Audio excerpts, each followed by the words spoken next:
Yes, ready. 90 watts per minute. Newspaper start. Hindi से जुड़ा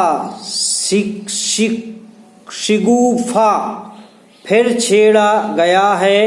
अगर केंद्रीय गृह मंत्री अमित शाह ने हिंदी की जगह किसी और भारतीय भाषा का नाम लिया होता तो क्या होता?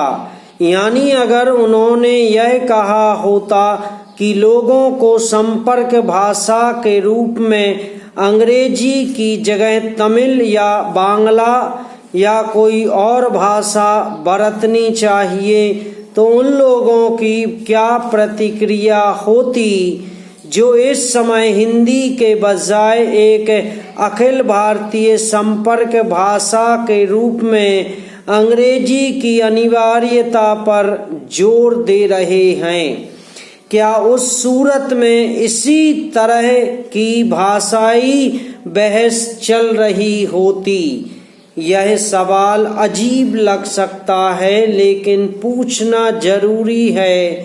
पूरी संभावना इस बात की है कि यूरोपीय तर्ज पर हिंदी को राष्ट्रभाषा मानने वाले ऐसे बयान का प्रतिवाद ऊंचे स्वर में करते नजर आते। संविधान के तहत हिंदी भारत की राष्ट्रभाषा नहीं है, वह सरकारी कामकाज की भाषा जरूर है। पैरा ऐसे हिंदी भक्तों को उनके हाल पर छोड़कर यहाँ सोचने की बात यह है कि अंग्रेजी को संपर्क भाषा के रूप में पेश करने वालों की दलील उस समय क्या होती? क्या उन्होंने तमिल या बांग्ला के लिए जगह खाली कर दी होती? नहीं, किसी कीमत पर नहीं। अंग्रेजी के मुकाबले हिंदी को पेश किया जाए या किसी भी अन्य भाषा को, अंग्रेजी के समर्थक अपनी वर्चस्वी हैसियत त्यागने के लिए कभी तैयार नहीं होंगे। अमित शाह ने यह बात भी साफ तौर पर कही थी कि हिंदी को अंग्रेजी की जगह लेना चाहिए, न कि स्थानीय और क्षेत्रीय भाषाओं की।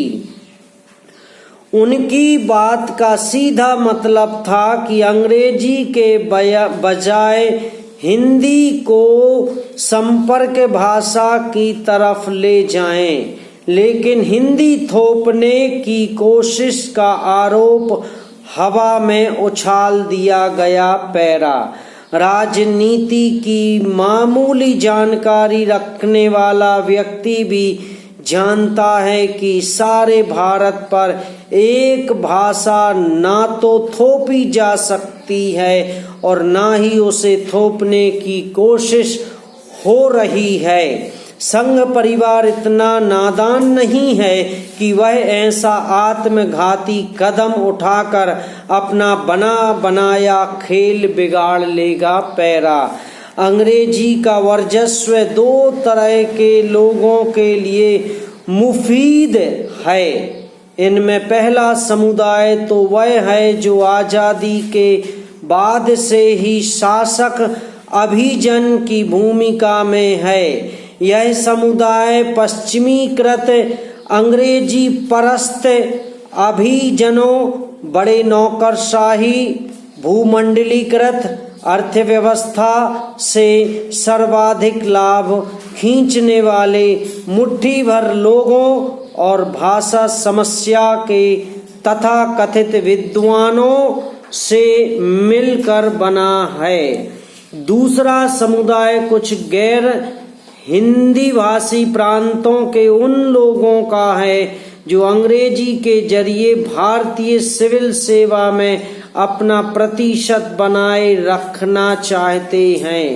इन्हें लगता है कि अगर सिविल सेवा के लिए अंग्रेजी की अनिवार्यता खत्म हो गई तो हिंदी वाले आगे निकल जाएंगे। इन प्रांतों में तमिलनाडु, बंगाल के लोग प्रमुखता से शामिल हैं।